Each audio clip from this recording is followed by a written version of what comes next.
자, 안녕하세요. 한국사 8차시 수업을 시작하도록 하겠습니다. 자, 우리 오늘의 지난 시간에 이어서 신라의 삼국통일 과정에 대해서 한번 살펴볼 텐데요. 이제 새로운 양상이 이제 펼쳐질 거예요. 그게 뭐냐면 우선 백제가 이제 위덕왕으로 인해서 의자왕 때가 되면은 다시 신라를 이제 공격하는 형세가 됩니다. 근데 그럼 신라는 당시에 선덕여왕 때였는데 이 신라의 선덕여왕의 조카였던 이 김춘추가 이 백제를 다시 이제 막기 위해서 고구려와 이제 당나라한테 도움을 요청하는 그런 모습을 보일 텐데요. 한번 자세하게 알아보겠습니다. 자, 먼저 여러분 백제의 의자왕에 대해서 한번 알아보겠습니다. 자, 의자왕은 이제 성왕의 복수를 위해서 신라를 공격하게 됩니다. 당시 신라의 여왕이었던 선덕여왕, 그리고 이 선덕여왕의 조카였던 김춘추가 이제 신라의 굉장히 유력한 세력이었는데 한번 화살표를 그려볼게요. 자, 이렇게 의자왕이 공격을 하게 되고 여기다가 적어보겠습니다. 공격의 대표적인 이제 전투 이름이 대야성 전투라는 겁니다. 적어볼게요.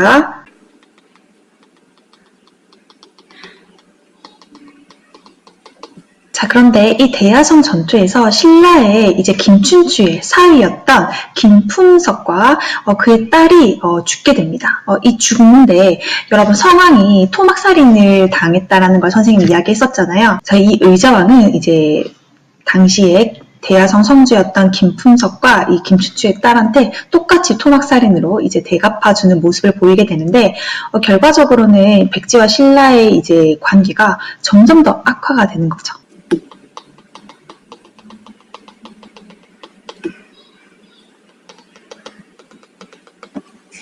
자, 여러분이 김춘추라면은 어떨 것 같아요? 내 딸과 내 사위가 죽었어. 백제로부터. 그러면 무슨 짓이라도 해가지고 복수를 하고 싶을 거 아니에요. 그죠? 그래서 신라는 당시 사이가 안 좋았음에도 고구려를 찾아갑니다. 근데 이 고구려의 당시 대망리지가 누구다? 연개소문이었어요. 자, 그래서 김춘추가 고구려로 가는 화살표를 그려보겠습니다.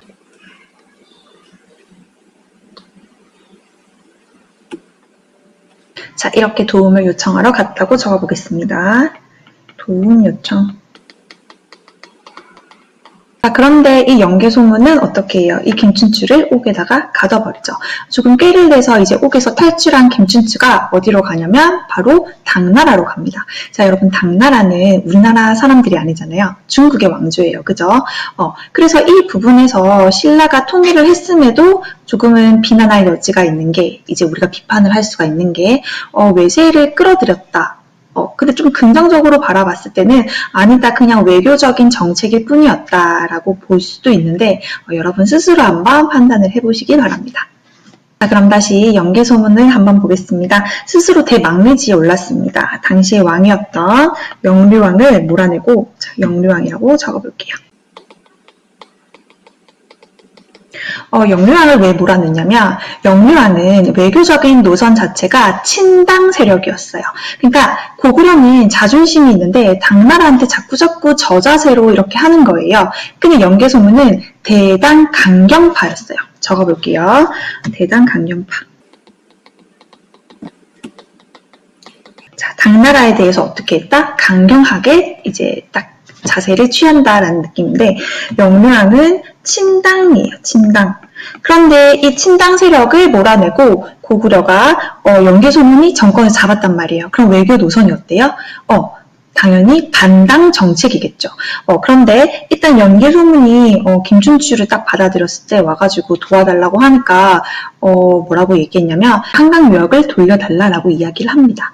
그래서 김춘추가 사실 그건 내 권한이 아니다라고 얘기를 하니까 옥에다가 가둬버렸는데 자, 일단은 그러면 연개소문은 이 김춘추의 제안을 거절한 대가로 어떻게 될까요? 고구려와 사이가 안 좋았던 당나라와 신라가 연합을 해서 고구려를 공격하는 그런 결과를 받아들이게 됩니다. 그래서 이 연개소문의 그런 외교적인 모습도 우리가 조금 시사하는 바가 큽니다. 당시에 이제 국제적인 정세를 읽었냐 안 읽었냐라는 것에서 우리가 이 인물을 평가를 해볼 수 있을 것 같습니다. 자, 해서 김춘추의 도움을 거절했다. 자, 김춘추의 도움을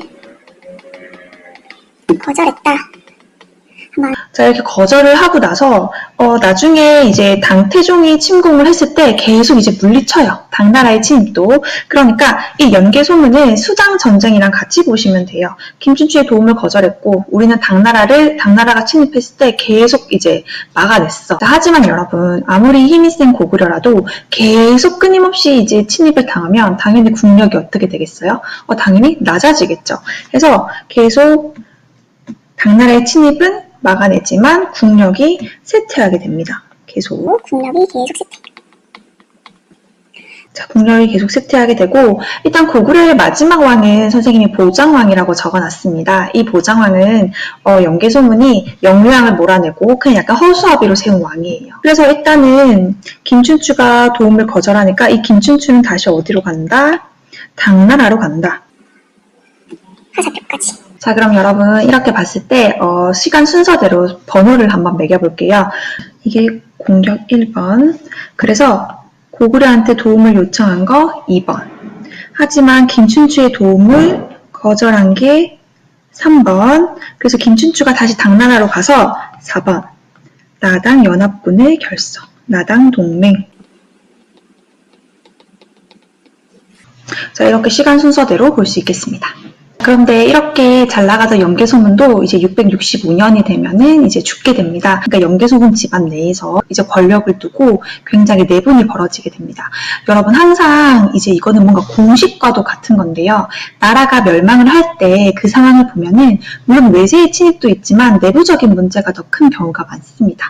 강력했던 고구려도 내부적인 분열이 가장 큰 이유가 되겠는데요. 자, 그래서 여기다가 보정왕에다가 적어볼게요. 65년 연개소문 죽음. 자, 연개소문의 아들이었던 남생, 그다음에 연개소문의 동생이었던 연정토 이런 사람들 나의 투왕. 그래서 668년이 되면은 나당 연합군에 의해서 멸망을 하게 됩니다. 그 강성했던 고구려가 말이죠. 나당 연합군. 자, 여러분, 당나라 입장에서는 그 수군이었던 이제 고구려를 멸망시켰어요. 그러면 이제 이 고구려의 땅을 자기네들 걸로 이제 만들고 싶었겠죠. 해서 옛날에 한 사군 기억나세요? 오조선을 멸망시키고 만들었던 식민 도시였잖아요. 그런 것처럼 당나라는 다른 나라를 이제 없애고 멸망시키고 나서 자기네 관할 지역으로 이제 만들려고 설치한 게 있어요. 그게 뭐냐면 도호부라는 거예요. 도호부. 그리고 도독부라는 게 있어요. 도호부가 조금 더 큰 개념이고 도독부가 그 아래 개념인데 당연히 고구려의 땅덩어리가 넓으니까 도독부겠어요? 도호부겠어요? 당연히 도호부겠죠. 여기다가 당나라가 안동도호부.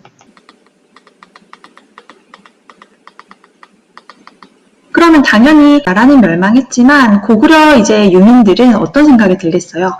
외세가 또 우리를 약간 이렇게 하려고 하니까 고구려를 다시 부흥시키자라는 운동이 펼쳐지는 거예요. 그래서 고구려 부흥운동이 일어나게 됩니다.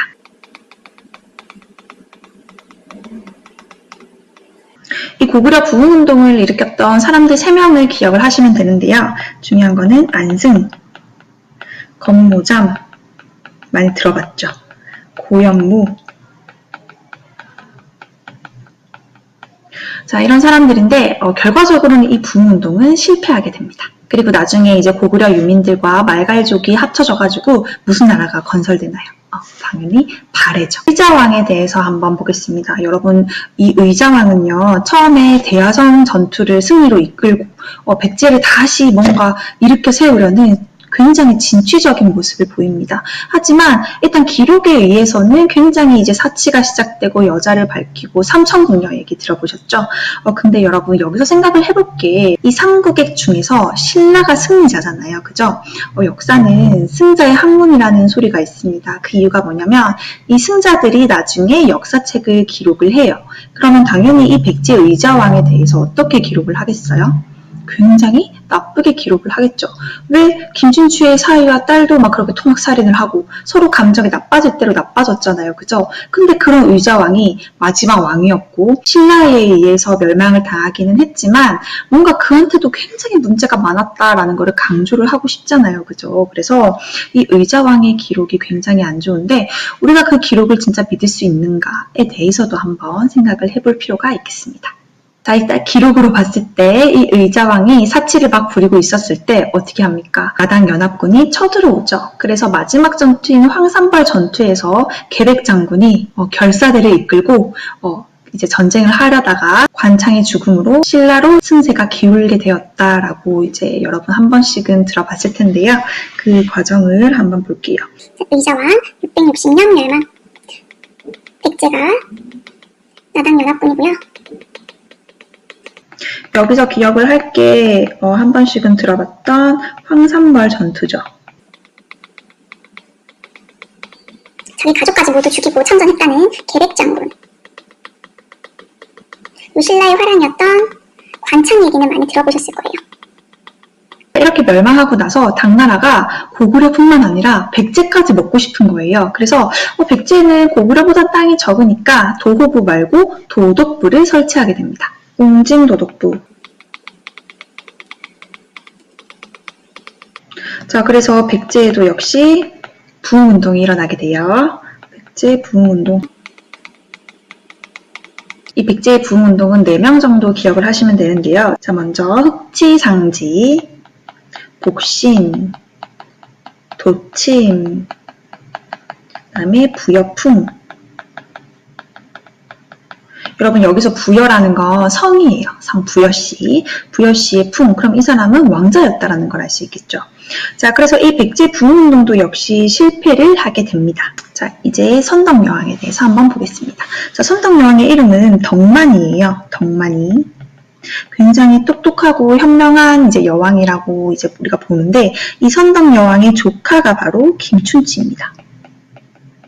우선 선덕여왕은 최초의 여왕이다 보니까 자신의 뜻을 펼치기가 참 힘들었을 거예요. 그죠? 물론 성골이었기 때문에 여왕은 됐지만 자신의 뜻을 마음껏 펼치지는 못했을 겁니다. 그래서 여러 화랑이나 이제 김춘추를 활용해서 외교적으로도 굉장히 이제 뜻을 펼치게 되는데 선덕여왕의 일화는 굉장히 유명한 게 많죠. 향기가 나지 않는 꽃. 이야기는 한 번씩은 들어보셨을 텐데 일화가 재밌는 게 많으니까 한번 찾아보시기 바랍니다. 선덕여왕의 일화 중에서 하나만 이야기하면 황룡사 구층 목탑이 있죠. 황룡사 구층 목탑. 여러분 혹시 경주 놀러 가보셨어요? 경주의 랜드마크라고도 볼 수 있는데 자, 여러분 이게 황룡사 구층 목탑입니다. 사진은 작지만 굉장히 커요. 이 구층 목탑을 이렇게 크게 지은 이유가 한 층 한 층 올릴 때마다 이웃 나라들이 이제 신라에 와가지고 무릎을 꿇고 우리 밑으로 들어올 것이다 라는 염원을 담아서 이제 세웠다고 합니다. 그리고 대야성 전투 이후 김춘추를 고구려로 보내기도 했죠. 그리고 나당 연합을 맺습니다. 그럼 김춘추는 어떤 인물이었는가 보면은 이 사람은 성골이 아니고 진골입니다. 진골인데 당시에 신라에서 굉장히 이제 커가는 세력이 있었어요. 그 세력이 바로 누구냐면 김유신 장군입니다. 이 김유신 장군과 김춘추는 어떤 사이였냐면 굉장히 긴밀한 사이였어요. 특히 이 김춘추가 누구랑 이제 결혼을 하게 되냐면 김유신의 누이랑 결혼하게 됩니다. 누이. 이 누이의 이름이 문희였어요. 그러니까 한마디로 김유신과 김춘추는 가족이 된 거죠. 자, 대야성 전투 이후에 나당 연합을 결성하는 외교적인 성공을 거두게 됩니다.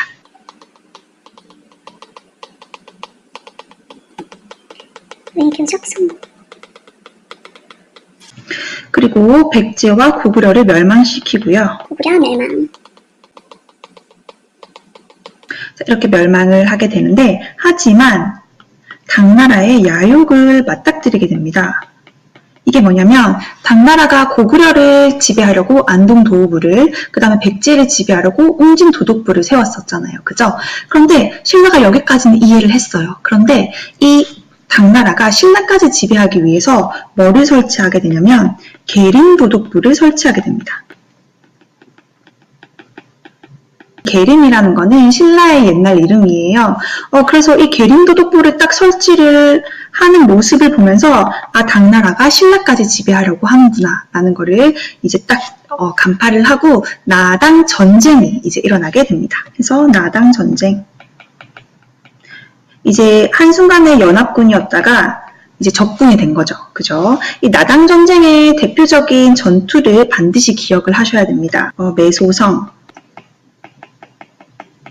전투고요. 여기에서 당당히 승리한 신라는 삼국 통일을 이루게 됩니다. 이게 바로 676년이에요. 그런데 이 삼국 통일은 사실 완전한 한반도의 통일은 아닙니다. 자, 지도를 잠깐 보면은 여러분 이제 지도 조금 적응이 됐어요. 자, 여기서 보면은 여기가 당나라입니다. 당나라고요. 고구려가 멸망한 뒤에 여기에다가 안동도호부를 여기에다가 홍진도독부를 세웠었어요. 근데 계림도독부까지 설치를 하려고 하니까 신라가 이건 아니지 하면서 여기 매소성, 그 다음에 여기 기벌포 전투에서 승리를 하면서 삼국통일을 하게 되는 겁니다. 이 삼국통일은 어디까지냐면 이까지예요. 여기까지. 그래서 이쪽 여기가 금성이라고 치면 금성은 이제 신라의 수도죠. 자, 그래서 여러분 우리가 신라의 삼국통일은 많은 평가가 이루어질 수밖에 없는 게 우선은 약간 이제 당나라라는 외세를 개입을 시켰다라는 것도 볼 수 있고 한반도 전체를 통일하지 못했다라는 이제 부정적인 측면도 있지만 어쨌든 삼국시대 이후에 첫 번째 통일이었기 때문에 민족이 단합할 수 있는 계기를 만들었다라는 게 이제 의미가 되겠습니다. 그래서 여기를 우리가 당시에는 뭐라고 불렀냐면 남국이라고 불렀습니다. 우리가 남한이라고 부르는 것처럼요. 그리고 위에는 뭐라고 부르겠어요? 북국이라고 부르겠죠. 나중에 고구려 유민들과 말갈족이 세운 나라가 어디다? 이 북국입니다. 여기를 우리가 발해라고 부르고요. 이 남국이 바로 통일신라가 되겠습니다. 자, 그래서 우리가 이 시대를 무슨 시대라고 부릅니까? 남북국 시대라고 부릅니다. 이 남북국 시대라는 용어를 처음 쓴 사람은 조선 후기의 실학자인 유득공이라는 사람인데요. 당시에는 이제 실학이 발전되면서 여러 고증 학문들이 많이 이제 나오고 있었어요. 그래서 그때 발해고라는 책을 쓰면서 남북국 시대라는 용어를 처음 쓰게 됩니다. 유득공이라고 적어볼게요. 해서 우리가 이제 신라의 삼국 통일까지 보게 되었는데요. 그러면 이제 삼국 통일이 되고 나서의 신라는 성골이 아니고 이 김춘추가 왕에 오르면서 진골이 이제 왕이 되기 시작을 합니다. 태종 무열왕이 되는 겁니다.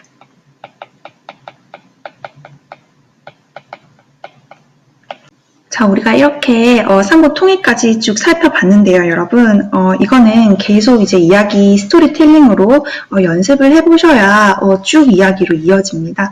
해서 나중에 오프라인 계약 우리 27일로 이제 됐죠. 이때 선생님이 여러분이 정리한 거를 다시 검사를 할 겁니다. 그러니까 잊어버리지 말고 반드시 가져오시고 오늘 수업한 것도 사진을 찍어서 올려주시기 바랍니다. 자, 수고하셨습니다.